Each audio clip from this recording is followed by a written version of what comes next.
Vamos a proponernos tratar como en 15, 20 minutos cada persona, y es o menos, digo, para que también pueda surgir un diálogo, ¿no? Vamos a no es, lo dije un poco en el principio, es necesario pensar el pasado, es necesario entender el pasado, sobre todo para no cometer los mismos errores. El pasado nos enseña si sabemos aprender de él, como los libros nos enseñan si podemos, pero sobre todo si podemos también tener una mirada en el futuro y en el presente. En la segunda mesa vamos a hablar más bien sobre el presente. En esta nos hemos un poco concentrado en tomar algunos hitos.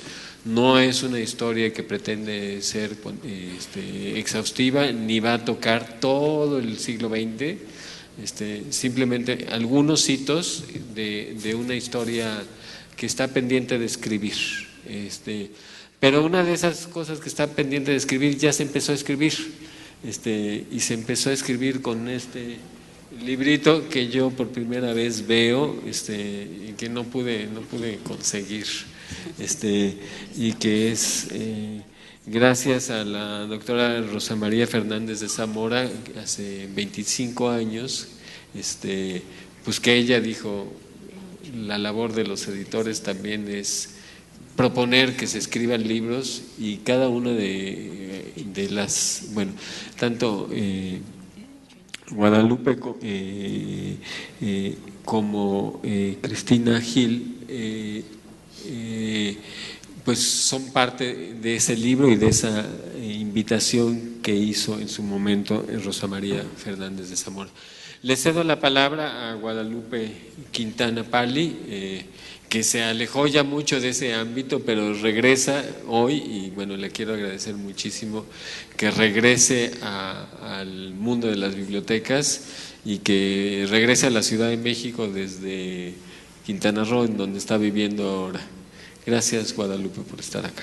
Muchas gracias, buenos días. Bueno, primero que nada quiero decir que para mí es un gran honor estar aquí en este recinto, la biblioteca que lleva el nombre pues precisamente de uno de los grandes promotores, del gran idealista que creó todo el sistema de bibliotecas que bien que mal hoy seguimos teniendo en este país, José Vasconcelos, para quien la biblioteca era más que la escuela, el aula máxima y un lugar de elevación máxima del espíritu, y por eso le dio, como decía Daniel Golding hace un rato, esa importancia en la nueva creación de la Secretaría de Educación Pública.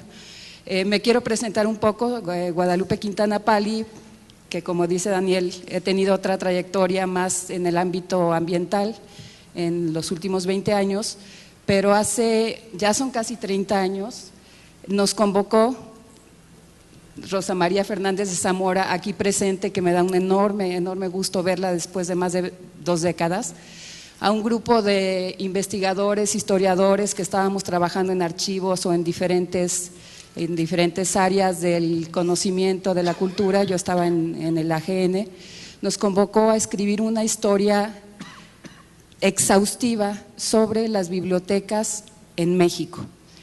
Es una historia que empezó con la colonia, siguió con el siglo de la independencia, y a Cristina y a mí nos tocó tratar un periodo muy interesante, muy rico, que fue el periodo de 1910 a 1940, que es este libro precisamente.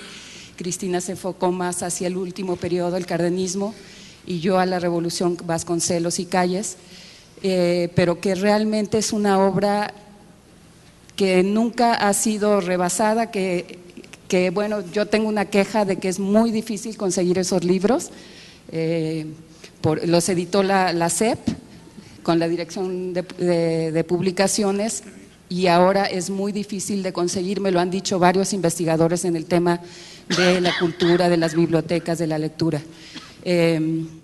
Bueno, después de este preámbulo, les quiero mencionar que el gran movimiento educativo, bueno, les preparé una pequeña presentación. La obra de Vasconcelos que me pidieron que abordara es riquísima, es muy compleja y es muy difícil de abordar en una plática. Yo les voy a hacer un breve resumen de lo que para mí fue el hito, como le llaman, de la gran labor bibliotecaria, educativa y bibliotecaria de José Vasconcelos. Pero para esto es bien importante primero entender en qué contexto histórico se dio todo este movimiento educativo y bibliotecario. Y aquí tengo esta pequeña presentación que la voy a leer porque pues por lo mismo ya no soy muy experta y muy docta en este tema.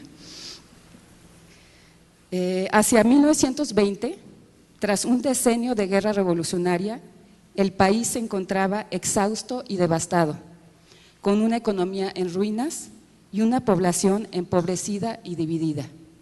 Era imperativo para los gobiernos emanados de la revolución pacificar al país e iniciar su reconstrucción material, política y cultural. La llamada reconstrucción nacional requería contar con una amplia base de consenso social, incorporando las mayores demandas de quienes habían participado en la lucha armada, junto con el reparto agrario, la educación pública masiva y popular pasó a ocupar un lugar relevante dentro del nuevo proyecto de sociedad.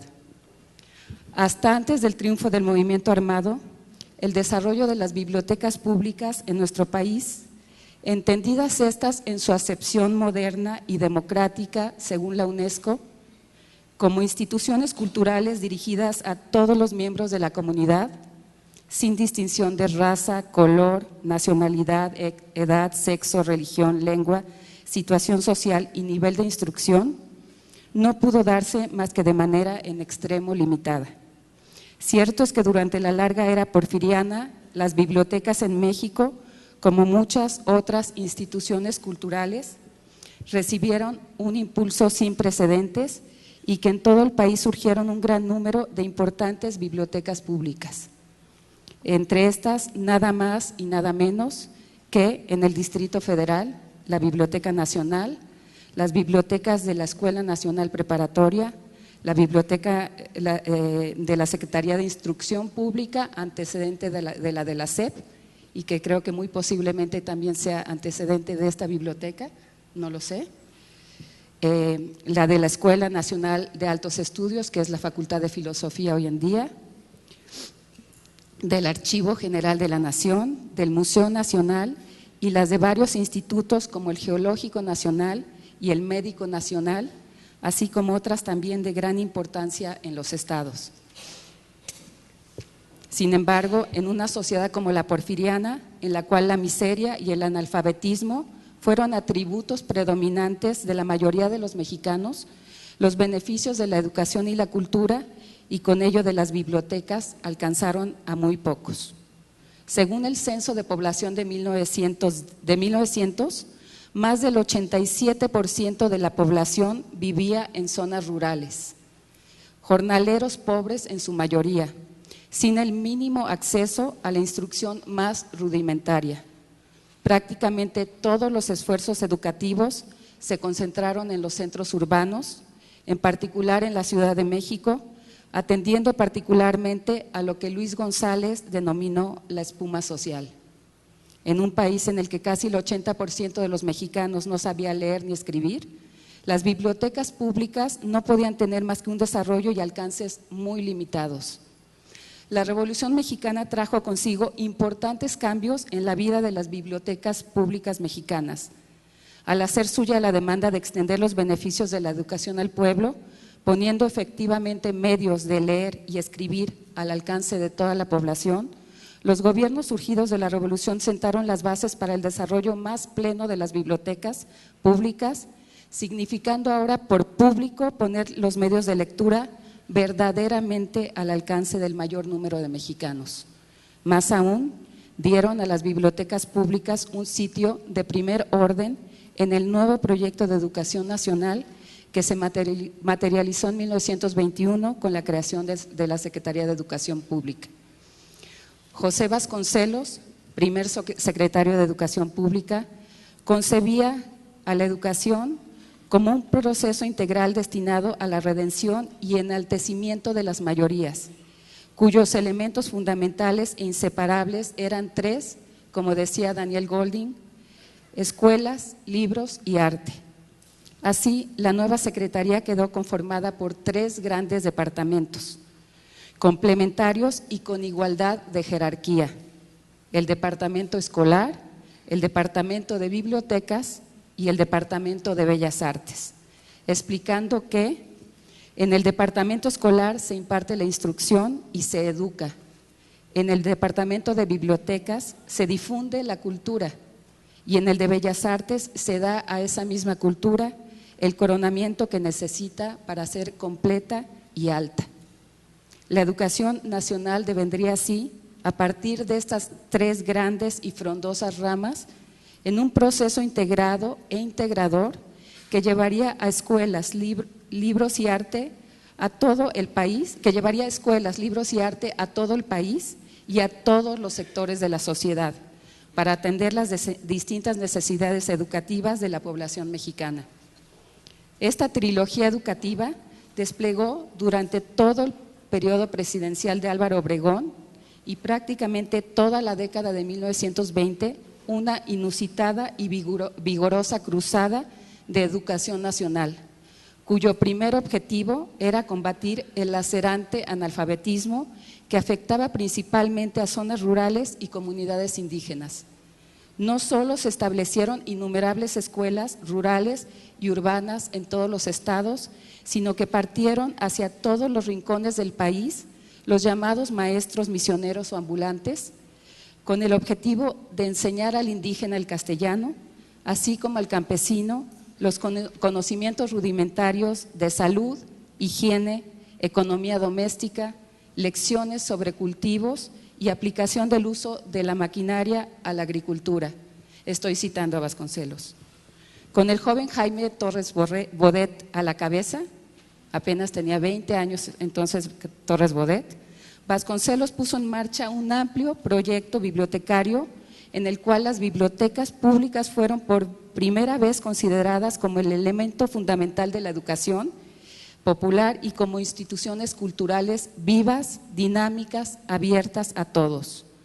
La titánica obra de educación popular emprendida por la Secretaría de Educación Pública requería así del apoyo de un nuevo tipo de biblioteca, una biblioteca pequeña y modesta que, inspirada en la experiencia norteamericana de las bibliotecas Carnegie, debía ir a barrios, escuelas, comunidades rurales, sindicatos, prisiones y agrupaciones de toda índole, en busca de sus lectores.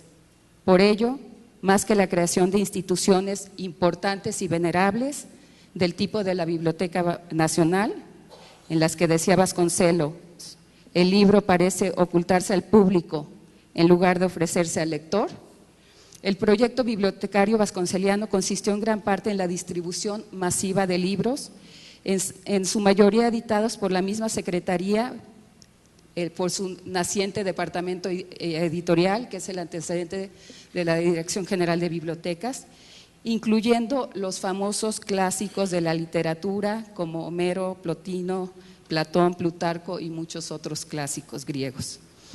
A través de la creación de centenares de bibliotecas públicas que explicaban en todas las direcciones hacia las que corría el ferrocarril y aún a lomo de mula habrían de diseminarse por todo el país. Surgieron así diversos tipos de bibliotecas: urbanas, rurales, obreras, generales, escolares, ambulantes, circulantes, y servicios bibliotecarios hasta entonces prácticamente desconocidas en México: la sala infantil, la biblioteca nocturna, la sección de periódicos y revistas, el préstamo de libros a domicilio, así como actividades destinadas a incrementar la asistencia a estos lugares de cultura, como exposiciones y conferencias. Aquí tengo que destacar que muchos de estos servicios empezaron a implementarse en México en el periodo de la lucha armada, es increíble, pero el periodo armado de la Revolución Mexicana es un periodo riquísimo en materia cultural y fue riquísimo para el desenvolvimiento de las bibliotecas públicas, y mucho de lo que pasó en el periodo de Vasconcelos ya en la formalización de las bibliotecas, en la profesionalización, se inició por varios amantes de la cultura y de las bibliotecas en el periodo revolucionario. Sobre todo en el Distrito Federal, el resultado fue la creación de una infraestructura de bibliotecas públicas moderna en muchos sentidos, con condiciones mínimas para garantizar su permanencia, como locales apropiados y personal capacitado.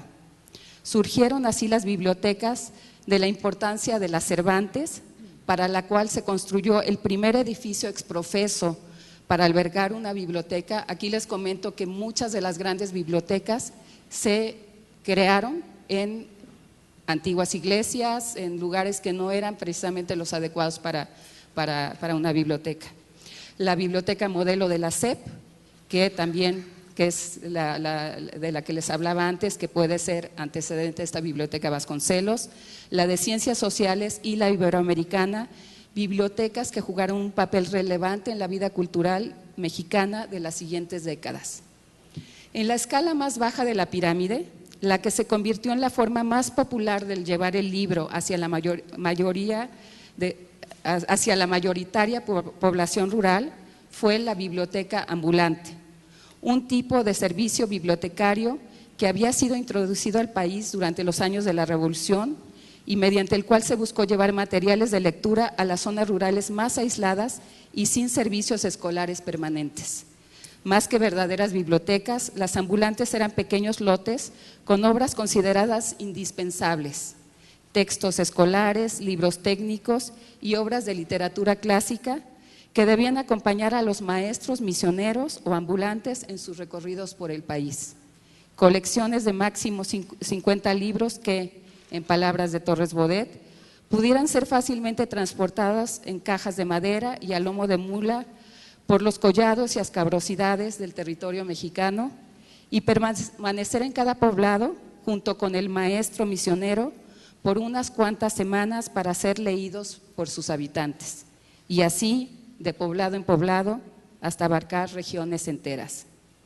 Sin embargo, gran parte del trabajo realizado durante este periodo, por más heroico que haya sido, difícilmente puede ser considerada como una labor verdaderamente bibliotecaria.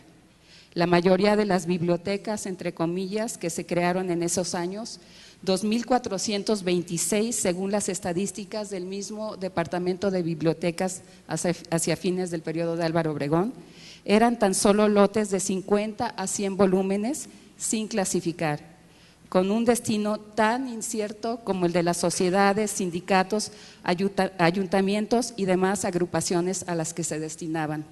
Aquí les quiero leer, en el libro tenemos muchos casos, incluso narrados por Vasconcelos, de por qué fracasaron muchas bibliotecas, y aquí les leo simplemente uno. Uno de estos casos es el de la biblioteca de una agrupación de la ciudad de Tampico, Tamaulipas, que contestaban los siguientes términos a una circular enviada en 1925, o sea, ya con Plutarco Elías Calles, por el Departamento de Bibliotecas, donde le solicitaban 2 fotografías de la biblioteca, una del edificio en que se localizaba y la otra de su interior durante la hora de mayor concurrencia de lectores. Le manifiesto con pena no serme posible obsequiar sus deseos, porque el círculo tiene por punto de reunión el local de mi consultorio, que no tiene en su fachada signo alguno que demuestre ser una biblioteca. Esta se reduce por ahora a 2 estantes que contienen libros de mi propiedad puestos al servicio de los miembros del círculo y los volúmenes que hace poco donó la Secretaría de Educación Pública. Aunque en el registro de miembros del círculo constan los nombres de 46 hombres y 12 mujeres, el promedio de asistencia a las noches de reunión, una vez por semana, es de 5 a 7. Y no es fácil tomar ninguna fotografía porque el local no lo permite. Y como esta, infinidad de historias documentadas por el mismo Departamento de Bibliotecas. Si algún mérito tuvo esta gran cruzada, sin embargo, fue, en palabras del propio Vasconcelos, el de haber realizado, con la distribución de casi 500,000 de libros, en su mayoría editados por la misma Secretaría, la primera inundación de libros que se conoce en nuestra historia, lo que permitió que muchos mexicanos pudieran por primera vez tener un libro en sus manos. Aunque muchas de las bibliotecas fundadas en este periodo perdieron su impulso e incluso desaparecieron años o décadas después, su gran legado fue que empezaron a transformar el concepto mismo de lo que son las bibliotecas públicas y cuál su papel en la sociedad, por su sencillez, sus horarios y sus servicios, por haberse procurado darles un ambiente agradable y atractivo para todos los públicos. Funcionaron realmente como pequeños centros culturales en lo que lo mismo niños y jóvenes que adultos y ancianos, hombres y mujeres, podían reunirse como nunca antes en el estudio o en la amena lectura. Así lo refleja el siguiente informe enviado en 1923 al Departamento de Bibliotecas por el bibliotecario del pueblo de Tizapán. La biblioteca de Tizapán no ha progresado en cuanto a orden puramente material, pero tengo la seguridad de que hemos iniciado una labor sencilla de maestro y de bibliotecario. Hemos hecho grato el libro entre los muchachos. Ahora se busca la biblioteca, como lo demuestra el aumento de lectores, y sobre todo pusimos todo el entusiasmo para desterrar el sentimiento que priva en los medios alejados. La biblioteca no es un lugar serio de viejos universitarios, sino la casa alegre de todos, la casa del niño y del adulto. Al comenzar el periodo presidencial de Plutarco Elías Calles y un mes después de que se inaugurara la primera Feria del Libro en México en noviembre de 1924, con el objetivo también de Vasconcelos y Torres Bodet de acercar el libro a todos los públicos. Para entonces parte del trabajo realizado durante los pasados 4 años, sobre todo el más precario, el de la distribución de bibliotecas en pueblos y rancherías, había comenzado a desaparecer. Ante el abandono, así como ante el rechazo de muchos hacia la obra editorial y bibliotecaria de Vasconcelos, principalmente en lo que se refiere a la distribución masiva de los clásicos. Cierto era que en un país mayoritariamente analfabeta, como lo seguía siendo México, no existía el campo fértil para que un esfuerzo heroico como el realizado en esos años pudiera fructificar plenamente. Libros y bibliotecas de poco podían servir a un pueblo que aún no aprendía a leer y al cual durante siglos ni siquiera se le había reconocido su derecho a la lectura. Pero esto es precisamente lo que a mi parecer fue lo más trascendente de la obra de Vasconcelos y de Torres Bodet en ese periodo. Con su tenaz insistencia en hacer que los libros llegaran a todos los sitios, a todas las manos, que toda la población sin ningún distingo tuviera acceso a ellos, se empezaba a reconocer para luego convertirse en política pública el derecho de todos los mexicanos a la lectura. Muchísimas gracias.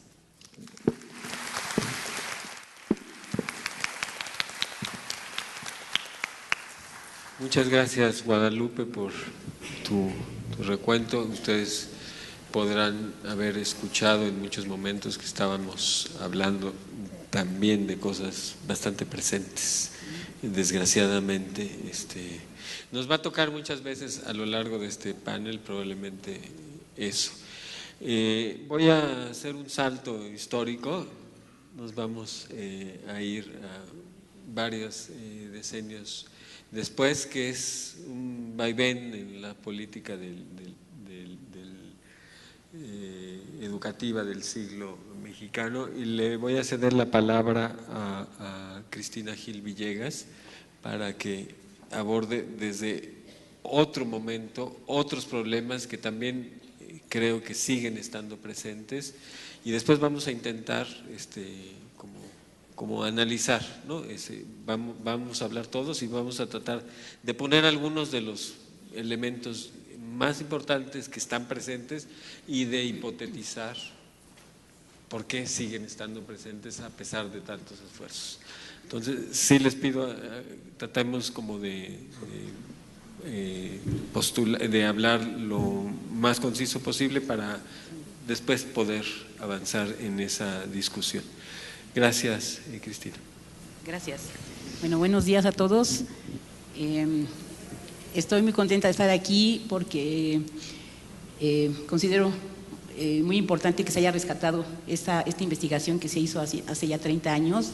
Cuando Daniel me habló hace 2 semanas preguntándome sobre esta publicación y luego invitándome a la presentación, me dio mucho gusto porque justamente yo sentía que esta investigación, que fue muy importante y con datos muy relevantes, había quedado olvidada en el tiempo, en el polvo del tiempo, y cuando me habló de rescatarla y de volver a sacarla a la luz aquí ante un público como ustedes, pues me dio mucho gusto.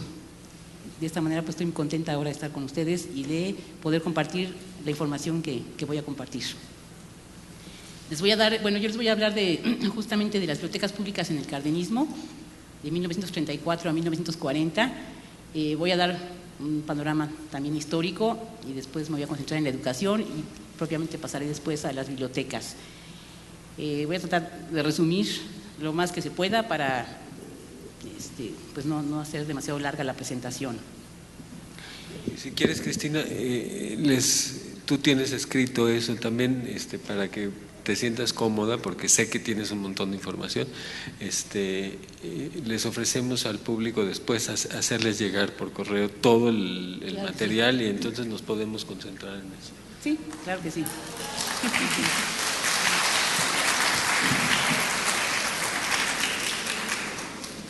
Bueno, empecemos. Con el inicio del gobierno del general Lázaro Cárdenas, cuyo plan de gobierno estaba previsto para cumplirse en 6 años, la nación mexicana entraba en una etapa de reconstrucción más profunda, a 24 años del inicio de la revolución.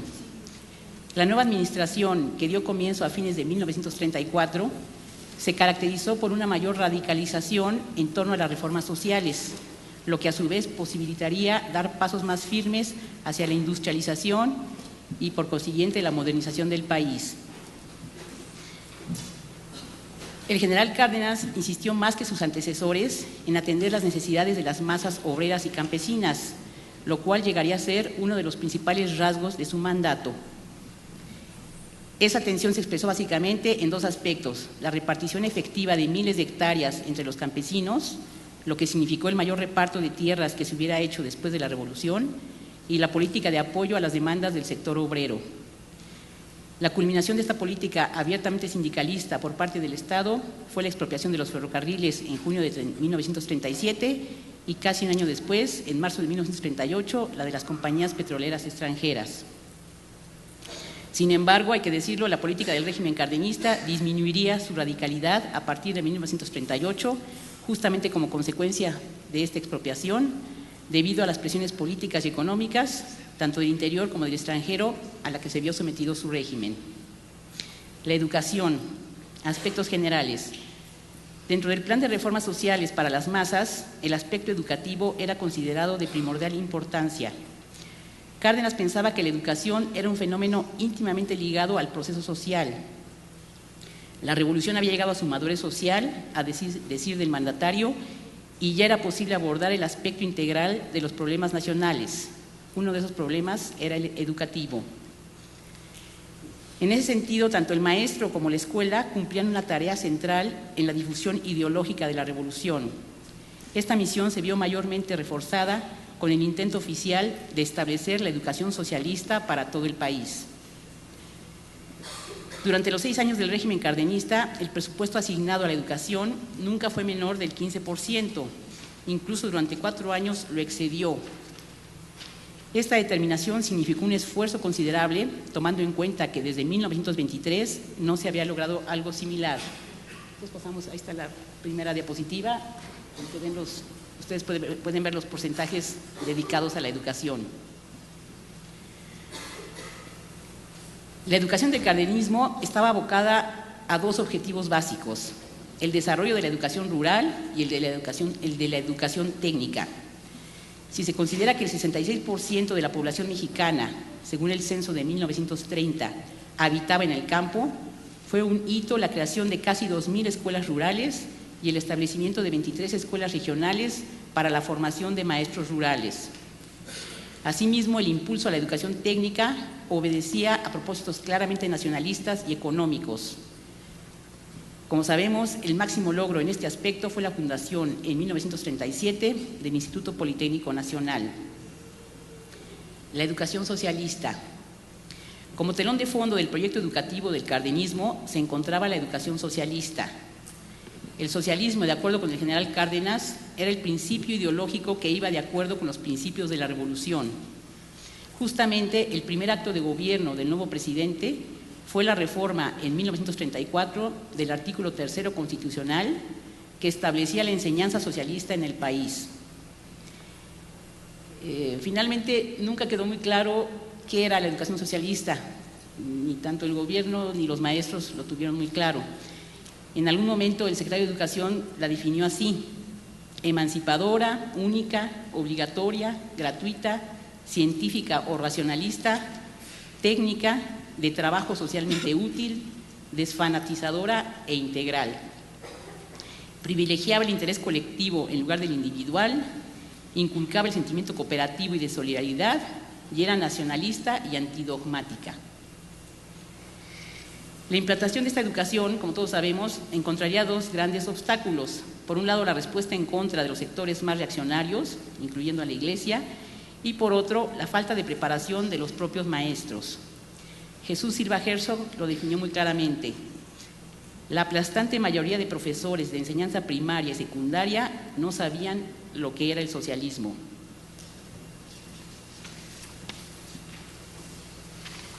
El Departamento de Bibliotecas durante el cardenismo. La actividad del Departamento de Bibliotecas de la SEP se vio claramente influenciada por las reformas sociales y la ideología del cardenismo. El impulso a la educación popular, principalmente rural y técnica, y las tendencias descentralizadoras del régimen tuvieron su traducción en el ámbito bibliotecario. Por una parte, la distribución de libros fue dirigida en su mayoría a obreros y campesinos, y por la otra, al menos hasta 1938, el plan bibliotecario estuvo básicamente enfocado hacia los estados de la República. Las bibliotecas de la época quedaron inmersas en el proyecto de educación socialista. Estarían formadas por obras del socialismo y de carácter técnico, a fin de que, en palabras del secretario de Educación, la cultura ya no fuera un monopolio de las aristocracias y un patrimonio privado. En un primer momento, la jefatura del Departamento de Bibliotecas recayó en el historiador Luis Chávez Orozco y medio año después pasó a Luis Vázquez Vela, hermano del entonces secretario de Educación.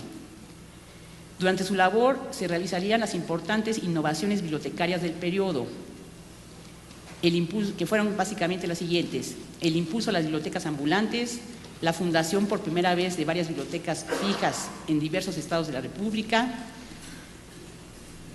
la creación de bibliotecas rurales y de una biblioteca mexicana en los Estados Unidos, el refuerzo de la biblioteca pedagógica de la SEP y el traslado de la biblioteca iberoamericana al Palacio de las Bellas Artes. Aunque los proyectos eran ambiciosos y predominaba un ánimo de abarcar a grandes sectores de la población para hacerlos partícipes de la educación y la cultura, el déficit presupuestario fue una constante del periodo y por lo tanto un obstáculo para su desarrollo.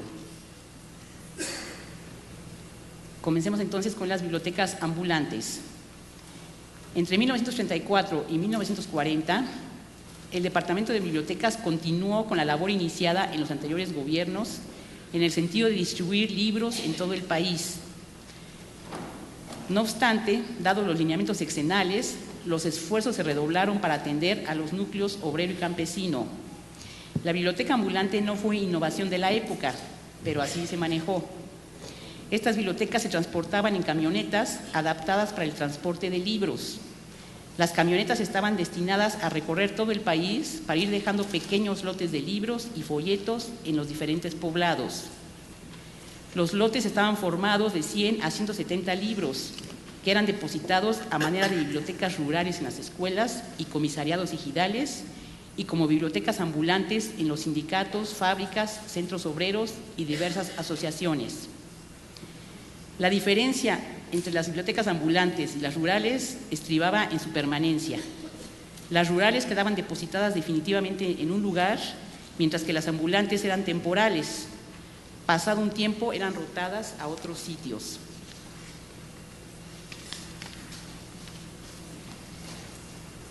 La primera biblioteca ambulante del sexenio inició sus labores en 1935 por el estado de Veracruz. Para finales de 1936 ya funcionaban otras 5 bibliotecas ambulantes que habrían de visitar prácticamente todo el territorio nacional, según los reportes. Sin embargo, debido al atraso económico y cultural de los lugares visitados, se decidió ampliar la labor de las bibliotecas más allá del préstamo y donación de libros, incluyendo elementos que las hicieran más atractivas, como fueron las exhibiciones de películas educativas y las audiciones musicales por medio de fonógrafos. También repartían cuadernos, lápices y folletos. Ahí está el material que se repartía en cada poblado. No, ese fue en un total de 119 poblados.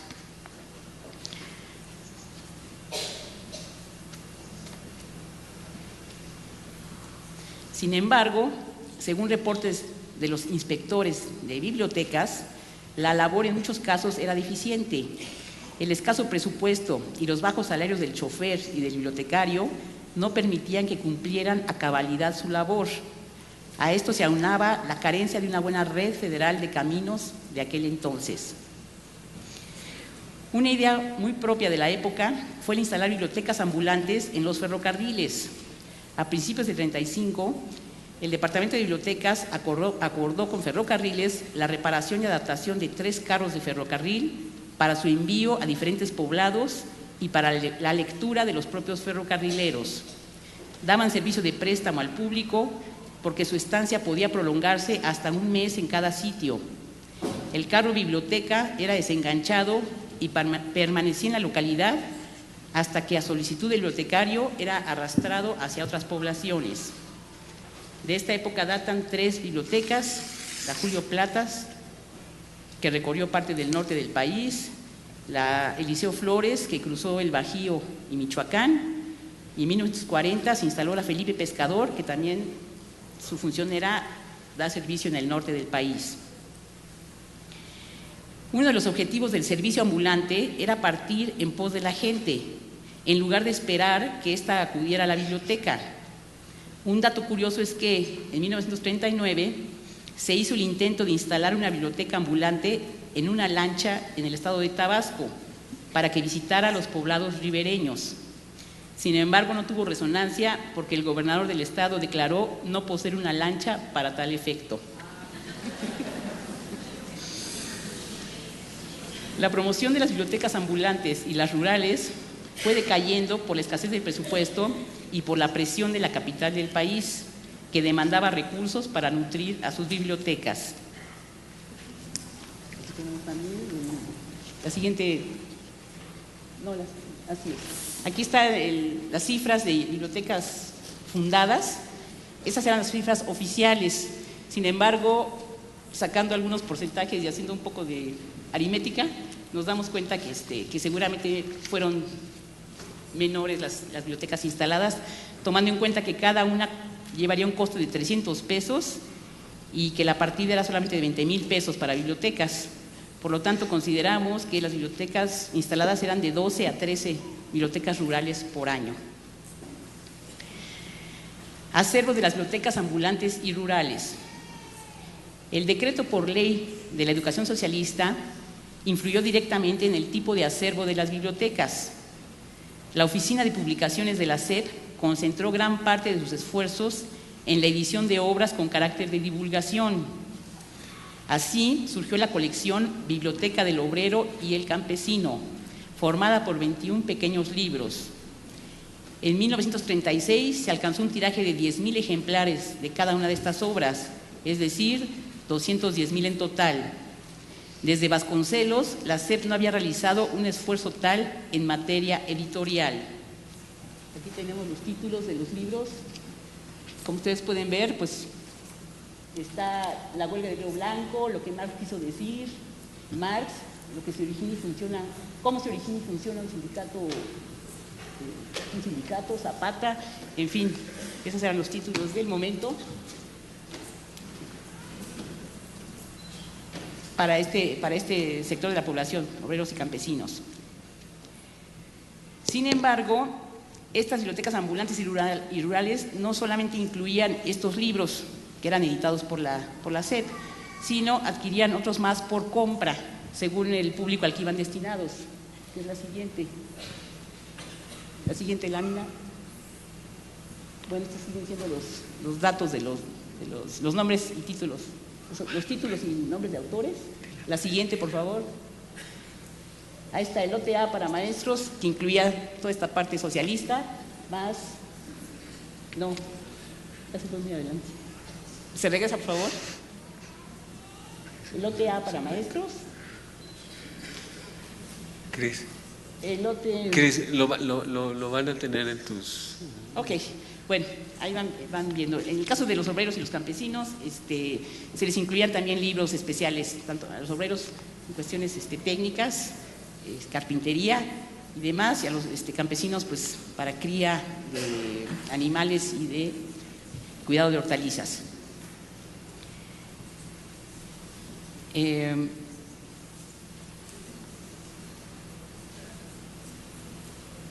A manera un poco de conclusión sobre estos títulos, podemos decir que el contenido de las bibliotecas del cardenismo era muy diferente al de las bibliotecas de Vasconcelos. Las bibliotecas de ambos periodos tenían un objetivo similar: la redención de las masas por el libro, la lectura y la cultura. En el caso de Vasconcelos, era por medio de la difusión de los autores clásicos, y durante el periodo de Cárdenas se pensó que esta labor la podía realizar el materialismo histórico, como signo de los tiempos. Otro aspecto importante de esta época fue la instalación de bibliotecas foráneas fijas. En consonancia con este empuje a la descentralización educativa y bibliotecaria del país, un aspecto notable fue el establecimiento de bibliotecas públicas de mayores dimensiones. Era la primera vez que el Departamento de Bibliotecas destinaba fondos para la creación de bibliotecas más completas fuera del Distrito Federal e incluso del país.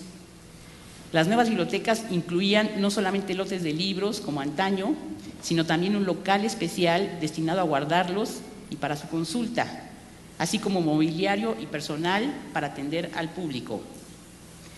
De nueva cuenta, dado los problemas del gasto público y el fuerte desembolso que requería una empresa de esta naturaleza, se optó por resolver la situación de una manera muy peculiar. La mayoría del acervo bibliográfico de las nuevas bibliotecas se formaría a costa de libros retirados de las bibliotecas ya existentes en la capital.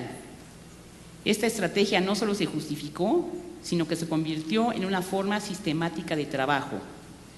Todas las nuevas bibliotecas del periodo, incluidas las propias del Distrito Federal, se constituyeron a partir de la merma de las ya existentes en la capital del país, lo que después derivaría en un problema, que ustedes se imaginarán, porque se fueron quedando las bibliotecas pues en gran parte sin libros. Tenemos entonces la siguiente, por favor. Las tres grandes bibliotecas foráneas de la época, que fue la Gertrudis Bocanegra, en Pátzcuaro, Michoacán. Esta biblioteca, dado que fue también instalada en un extemplo, recibió un rechazo prácticamente automático por parte de la comunidad, que se negó a asistir a leer libros dentro de lo que era un templo. Después estuvo la Biblioteca Pública de Tijuana, de esa no se tienen datos, cómo se instaló, en dónde. Y la Biblioteca Felipe Guerrero Castro, que es Monterrey, Nuevo León. Esta biblioteca, a diferencia de la de Pátzcuaro, recibió la acogida inmediata de la población porque se instaló en el Palacio Municipal de la ciudad de Monterrey. Es evidente que el éxito o fracaso de las bibliotecas dependía en gran parte de la forma como eran introducidas en la comunidad. Mientras que la Biblioteca de Monterrey gozó de aceptación inmediata, la de Pátzcuaro nunca pudo instalarse dentro del sentir y querer de la comunidad. Por otro lado, también estuvieron las bibliotecas mexicanas en los Estados Unidos, de las cuales la más importante fue la que se fundó en San Antonio, Texas. Ahí voy. Ahí están las tres bibliotecas de Estados Unidos.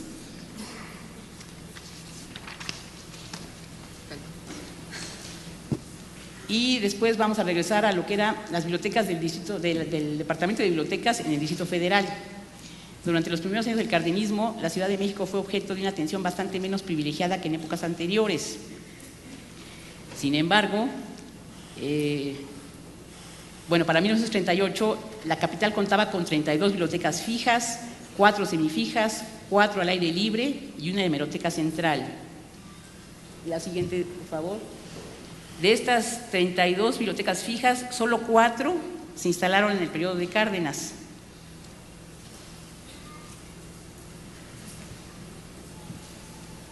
Ahora pasamos a las bibliotecas semifijas, que fue otra situación notable de la época. Se adquirieron 14 casetas para las bibliotecas semifijas. Sin embargo, por cuestiones de incumplimiento del contrato de la compañía constructora, a final de cuentas solo se instalaron 4 de ellas. No se tiene información sobre su funcionamiento, solo que contaban con un acervo aproximado de 700 a 900 obras. Por otro lado, se dio también la modalidad nueva de las bibliotecas al aire libre, que eran una especie de bibliotecas ambulantes para instalarse en los parques. La más digamos, reconocida y fructífera fue la que se instaló en la Alameda Central.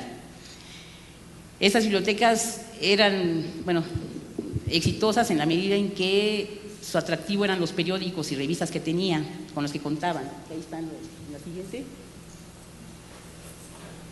La siguiente. Ahí están los títulos de la época, el Excelsior, el Universal, y revistas para niños como Paquín Grande, Paquín Chico, Paquito Chamaco, Pepín y Pepín Chico. Por último, bueno, estaban las grandes bibliotecas, ¿sí? Teníamos que para 1935 teníamos la biblioteca modelo de la SEP, la Iberoamericana, la Cervantes y la de Ciencias Sociales, todas ellas con superiores a los 10,000 libros. Sin embargo, la atención se concentró básicamente en la biblioteca modelo de la SEP, que después también se llamó pedagógica, que estaba destinada a atender a un público mayor de maestros y educadores. Y también tenemos el caso de la Biblioteca Iberoamericana, que esta pues se tuvo como un gran proyecto hacia esta biblioteca, pero finalmente fracasó. Esta biblioteca fue fundada en la época de Vasconcelos y se decidió trasladarla como una renovación al Palacio de Bellas Artes, donde estuvo 20 años. El Palacio de Bellas Artes se acababa de inaugurar en 1934. Sin embargo, este traslado no le favoreció, el público decayó, parece que la gente se sentía muy intimidada a entrar al palacio. El resultado fue que la biblioteca, que tenía un gran acervo de literatura clásica y de artes, pues se convirtió en una biblioteca de tipo elitista. Ese sería básicamente a grandes rasgos los datos de este periodo. Gracias. Gracias, Cristina, y perdón por carrerearte. Digo, con una oreja quería escuchar más y con la otra sentía la presión de mi conciencia de que lo que estamos intentando hacer es una revisión somera del pasado para poder comprender los desafíos del futuro. Muchas de las cosas que has dicho le ponen a las cosas que aparentan hoy en la actualidad como nuevas, pues de repente descubrimos que ya llevaban 70 años al menos de descubiertas, y justamente por eso nos parece importante revisar, ¿no? Revisar. Has marcado la diferencia entre dos grandes momentos, entre el vasconcelismo y el cardenismo. Hay también algunas semejanzas que quizás tengamos el tiempo de discutir. Una figura absolutamente central en las bibliotecas, central en la educación en México, es Jaime Torres Bodet. Jaime Torres Bodet, ya lo dijo Guadalupe, a los 20 años ya estaba de secretario de Educación. Hoy son unos pinches chamacos que no tienen derecho a hablar, pero en ese entonces estaban dirigiendo la educación del país, otros tiempos. Y Jaime Torres Bodet fue, pues en buena medida, quizás de una manera menos protagónica, como el gran arquitecto de la educación en México y el gran pensador de las bibliotecas. Él tuvo, además de todo, la gran virtud o la gran oportunidad de revisar críticamente lo que había hecho y poder intentar una nueva respuesta, y le doy la palabra a Cecilia Graves para hablar de ese gran personaje que, bueno, murió suicidado en el escritorio de Vasconcelos, si no me equivoco, ¿no? Pues muchas gracias, Daniel, por la invitación, por estar aquí, me da mucho gusto. Y pues como ya lo anunció, voy a tratar la figura de Jaime Torres Bodet, otro de los grandes educadores del siglo XX, y lo considero, y creo que no me equivoco, que es la figura más importante junto con Vasconcelos como los dos principales secretarios de educación que ha tenido México desde la fundación de la Secretaría. La verdad, su trayectoria es muy interesante y se va a dividir en dos periodos. Pero bueno, Jaime Torres Bodet, poeta, escritor, diplomático, y en 2 ocasiones fue titular de la Secretaría de Educación Pública. El México de principios de los años 40 estaba en el umbral de lo que parecía ser su consolidación como nación moderna, haciéndose más viables los proyectos de industrialización y crecimiento. Sin embargo, la bonanza cultural que parecía disfrutar el país no llegaba a todos los rincones. El siglo XX se había inaugurado con esfuerzos nobles por educar a toda la población y como paso previo para enseñar el alfabeto a los iletrados. Pero los esfuerzos a favor de la educación y de la lectura en particular no habían sido suficientes. El analfabetismo, que en época de Vasconcelos llegaba al 70%, 80%, ahora resultaba que para 1940 era de 55% de la población mayor de 6 años. Pero además, millones de niños no tenían acceso a la educación básica y quienes la cursaban difícilmente terminaban los 6 años. Torres Bodet llegó a la Secretaría de Educación Pública en diciembre de 1943 para completar la gestión del presidente Manuel Ávila Camacho. Sus 2 antecesores, totalmente de posturas opuestas, habían sido Sánchez Pontón, antiguo cardenista, que en el gobierno de Manuel Ávila Camacho todavía insistía en sostener la educación socialista, cosa que no fue posible porque ya el nuevo régimen estaba a favor de la unidad nacional.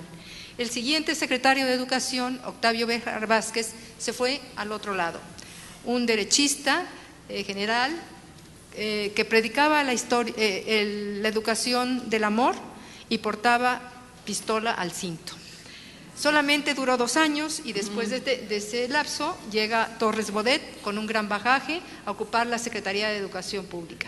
Y es interesante porque en los escasos 3 años que le quedan como secretario de Educación, lleva a cabo una interesantísima y productiva labor educativa. Pues bien, al ser llamado por Manuel Ávila Camacho, contaba para entonces con una valiosa experiencia en el mundo de los libros. Se había iniciado, como ya lo mencionó Guadalupe, al lado de Vasconcelos, primero como su secretario particular en la universidad y después como jefe del Departamento de Bibliotecas de la Secretaría de Educación Pública. Varias de las acciones emprendidas por el titular de Educación recordaban sus vivencias al lado de Vasconcelos. Vasconcelos siempre estuvo presente en varias de las iniciativas que tomó Torres Bodet. Una de ellas, la nueva campaña contra el analfabetismo, buscaba con nuevos bríos dar seguimiento al esfuerzo de su predecesor por llevar la enseñanza del alfabeto hasta los más apartados rincones del país. El llamado a todos los mexicanos para participar en una lucha contra la ignorancia, el más temible de los enemigos internos, encontró en un principio eco y una respuesta entusiasta entre una población, aunque pronto se convertiría en una quimera. Pero también Torres Bodet estaba consciente de que, y cito, de nada servía enseñar a leer, ni crear escuelas, ni fomentar la educación fundamental de las masas, si los que acaban de aprender no podían procurarse textos, o más aún, si no se les ofrecía y proporcionaba material de calidad para el ejercicio de la lectura.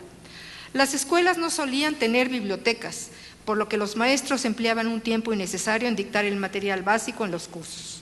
De ahí que no era de extrañarse que el poco interés que había hacia la lectura, el público lector fuera reducido y el material básico para una mayoría de la población eran las historietas y fotonovelas por las cuales habían podido al menos conservar la habilidad de leer. Multiplicar los libros, promover ediciones de gran tiraje a precios accesibles y sobre todo practicar una política de calidad en el terreno de la publicación fueron otros de los proyectos que se pusieron en marcha. La Biblioteca Enciclopédica Popular significó un esfuerzo vinculado a la campaña alfabetizadora para poner en contacto a los lectores con materiales escritos especialmente para fomentar el hábito de la lectura. Con un tiraje que nos parece en ese momento inmenso, de 25,000 ejemplares por semana, se vendían al público a un costo de 25 centavos. Pero, ¿qué tipo de obras se ofrecían? Se trataba de unas obras muy resumidas, de versiones de muchos autores clásicos que recordaban aquellas obras editadas por Vasconcelos, pero que alternaban con biografías de héroes, manuales prácticos de agricultura y de pequeños oficios. La vida del Departamento de Bibliotecas se enlazaba a uno de los intereses primordiales del secretario de Educación. En sus inicios había contado con un gran impulso, pero 2 décadas más tarde mostraba su abandono, sus grandes carencias a nivel nacional. El interés por mantenerlo vivo había ido decayendo al pasar a depender de direcciones cuyos titulares no habían dado a la biblioteca la atención que requería para su propagación y correcto funcionamiento. Mientras que en 1924 se le había asignado una partida suficientemente alta para adquirir y distribuir cerca de 300,000 volúmenes, la de 1940 había permitido comprar libros por valor de 24,000, cantidad exigua, a todas luces e insuficiente. También la calidad de personal había ido en descenso y cada vez eran menos los elementos capacitados y responsables que las atendían. Otro tanto sucedió con los locales, muchos de los cuales no reunían las condiciones deseables y debieron de ser cerrados. Así, el sistema de bibliotecas públicas mostraba un mínimo de eficiencia y actualización y las oportunidades de lectura estaban restringidas. Urgía acrecentar el acervo para atraer al mayor número de lectores. Pero el servicio bibliotecario constituía una de las prestaciones públicas más costosas. Para sostenerlo adecuadamente se requería de recursos de los que no se disponía, pero también de personal preparado para que los usuarios hiciesen el mejor empleo de los textos. En este camino, Torres Bodet decidió reinstalar la antigua Escuela Nacional de Bibliotecarios y Archivistas, que a partir de 1945 impulsaría la formación de estos profesionistas con base en un nuevo plan de estudios que permitiría superar por su habilidad técnica y su cultura a los que había encontrado. Las bibliotecas públicas dependían de la federación, de entidades federativas o de instituciones autónomas. Podían ser de tipo general o especializadas en diversas disciplinas. Algunas estaban anexas a planteles de enseñanza primaria muy escasas o a las escuelas de segunda enseñanza. Estaban también las bibliotecas universitarias y las de las dependencias de gobierno. Pero las diferencias entre las de la Ciudad de México y las de provincia eran abismales. En el caso de las bibliotecas adscritas a la Secretaría de Educación Pública, registradas en 1952, de un total de 54, 44 de ellas se localizaban en el Distrito Federal. La antigua Biblioteca Nacional, que resguardaba el mayor acervo del país con 500,000 volúmenes, junto con la Biblioteca General, la Biblioteca México, la Biblioteca Central en Ciudad Universitaria, la Biblioteca Cervantes, entre otros más, eran los pilares del sistema bibliotecario nacional. Ponían al alcance de un público heterogéneo lecturas para los diversos gustos e intereses de los usuarios, fuera para una minoría ilustrada, para profesionistas, educadores, alumnos o simplemente para entretenimiento. Había preferencia por textos de literatura, de historia, filosofía, sociología, bellas artes, religión, música, psicología, entre otros más. Es difícil conocer el número de bibliotecas públicas que funcionaban en el país por los diversos criterios que se aplican. Y aquí me refiero a lo que las compañeras han dicho. En época de Vasconcelos, no sé, también incluso con Cárdenas, podían haber bibliotecas, se consideraban bibliotecas y tenían 20, 40 o 50 libros. Aquí la catalogación que se hacía por bibliotecas, según tengo entendido, era no menor de, o sea, no puede haber biblioteca si había menos de 100 libros. Ahí hay una gran confusión que me he encontrado a la hora de estar revisando los resultados de estas bibliotecas. No sabemos a ciencia cierta si a la hora de presentar las cifras dependían únicamente de la Secretaría de Educación Pública o también estaban las relativas a otras dependencias. Y también en algunos casos, cuando se presentan las estadísticas, unos parten con un bagaje, no menos de 1000 ejemplares y otra no menos de 100 ejemplares. Entonces, en este periodo no las sentí muy sólidas. Bien. Quedaba claro que el sistema seguía arrastrando serias deficiencias. La SEP se esforzó por ampliar la cobertura de sus servicios bibliotecarios en las principales ciudades del país e incluyendo el programa de salas de lectura, pequeñas bibliotecas fijas o ambulantes, que ya tenían su antecedente desde Vasconcelos, y atendían a sectores de la población carentes de servicios educativos en barrios urbanos o comunidades rurales. Era una forma atractiva para establecer el primer vínculo entre la comunidad y el libro. Pero por otra parte, y en otro terreno, con la inauguración de la ciudad universitaria, se abría un abanico de oportunidades, particularmente a docentes y estudiantes, al ampliar sus servicios en áreas especializadas, como eran las bibliotecas de las diversas escuelas, de las facultades y de los institutos de investigación. Mas ello no significaba que todo fuera por buen camino. La lista de buenas bibliotecas era pequeña en relación con los avances educativos. El presupuesto anual para la adquisición de libros seguía siendo muy limitado, por lo que su distribución en este renglón fue muy descuidado. ¿Cómo hacer, se preguntaba Torres Bodet, que 209 bibliotecas con un total de 2.287.284 volúmenes, de los cuales 1.613.000 se encontraban en la capital, pudieran servir para acercarse a la población verdaderamente necesitada? Era fácil comprender el por qué decenas de bibliotecas seguían padeciendo de instalaciones adecuadas, de acervos pobres y de personal insuficientemente capacitado. Una gran masa de analfabetos mostraba la gravedad del rezago educativo. Incluso el mismo presidente Ruiz Cortines confesaba apesadumbrado al terminar su gobierno que a pesar de los esfuerzos realizados, de cada 2 mexicanos, uno no leía ni escribía. Pues bien, retomemos ahora a Torres Bodet, quien había estado en el servicio diplomático y ahora en 1948 era nombrado director de la UNESCO.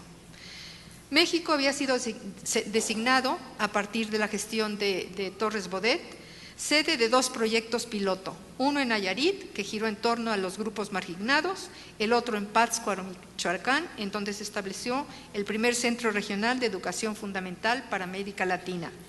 Mientras que en la ciudad de Medellín, en Colombia, fue seleccionada para emprender el proyecto de bibliotecas públicas a semejanza del iniciado en la India un año atrás, en 1951. Torres Bodet volvía a reiterar ante el Consejo de la UNESCO que nada lograba un país creando escuelas sin bibliotecas y enseñando a leer sin dar oportunidad para que lo hagan quienes aprenden en esta función. Lo interesante en este caso es que se trata de un proyecto pionero, original, que se puso en marcha hace 62 años. En su enfoque radica su trascendencia. Se basó a partir de un nuevo concepto de biblioteca más moderno, más participativo, no como un conjunto de libros, sino como una actividad profesional encaminada a promover la lectura de 1000 maneras. La diversidad de servicios, de programas, de actividades, sede de numerosos eventos culturales, la edición de libros, daban una connotación diferente al servicio tradicional bibliotecario, mostrándose al exterior como un modelo a desarrollar en otros países de América Latina. Cuando asumió Adolfo López Mateos la presidencia en 1958, la presencia de Torres Bodet fue decisiva.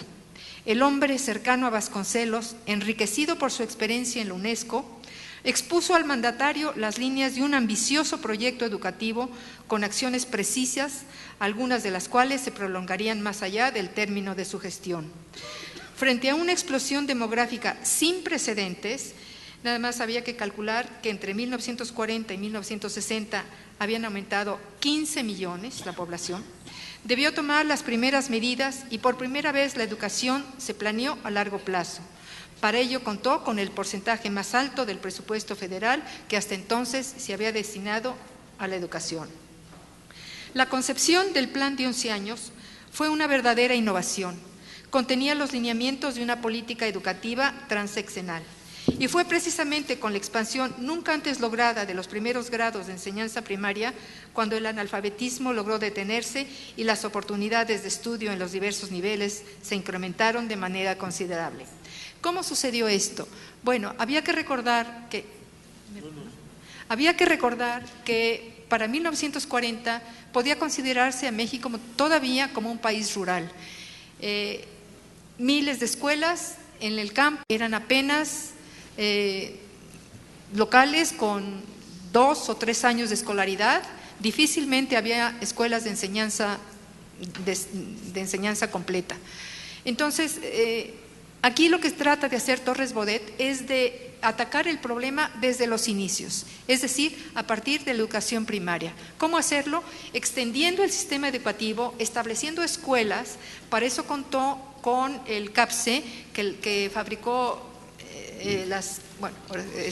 construyó las aulas prefabricadas que se extendieron por todo el país. Y a partir de esa expansión a nivel primario, lo fue siguiendo porque el otro gran problema, como ya les había mencionado, era que miles de escuelas únicamente tenían los 2 o 3 primeros grados. Entonces, la meta era dar a la educación primaria un fuerte impulso, abriendo la posibilidad para que todos los niños en edad escolar pudieran ingresar, pero además a escuelas completas. Esto, desde luego, se transformaría en un incremento en la segunda enseñanza y de ahí seguía la cadena para lograr un sistema educativo mucho más amplio, mucho más fuerte. ¿Perdón?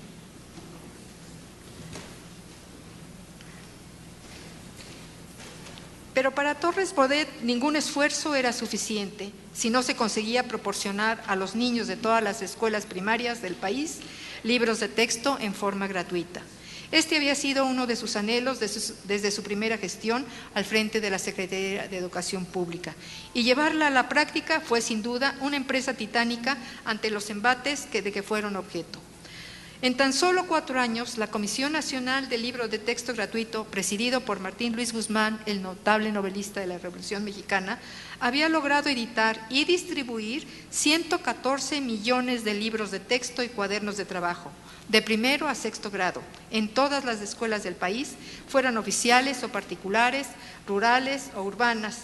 Para muchos niños era la primera vez que tenían un libro en sus manos y el único recurso para el aprendizaje.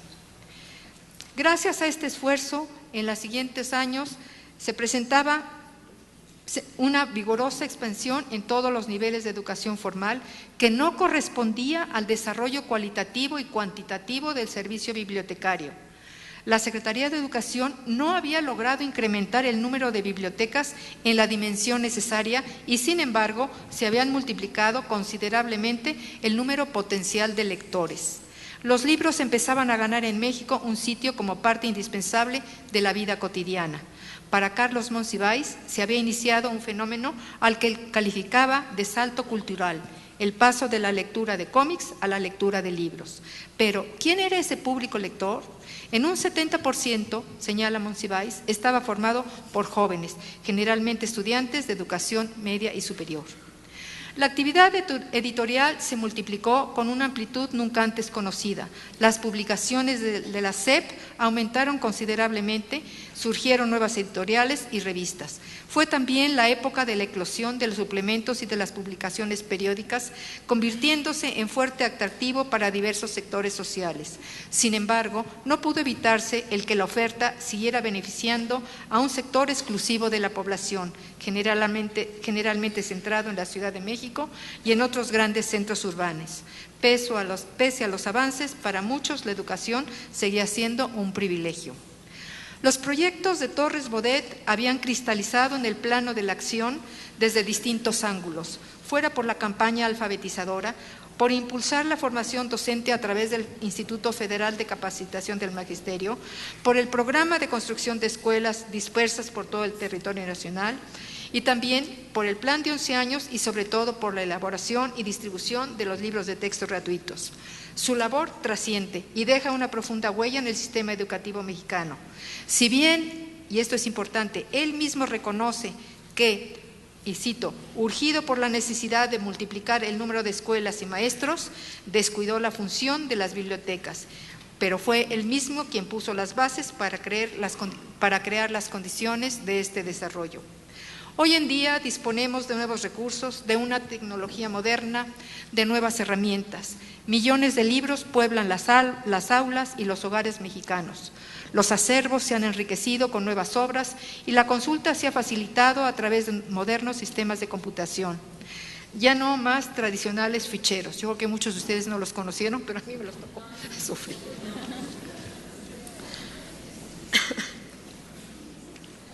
Sin embargo, hay que reconocer que aún queda un largo camino por recorrer para eliminar las enormes desigualdades educativas que se mantienen y afectan a un importante sector de la población.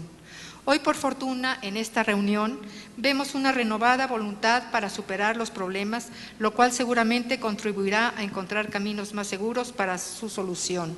¿Quién mejor que ustedes para exponer los obstáculos y los retos que se presentan día tras día, para buscar soluciones apropiadas a las limitaciones que impone el sistema, pero también para reconocer los importantes avances que en este campo se han logrado? Muchas gracias. Muchas gracias,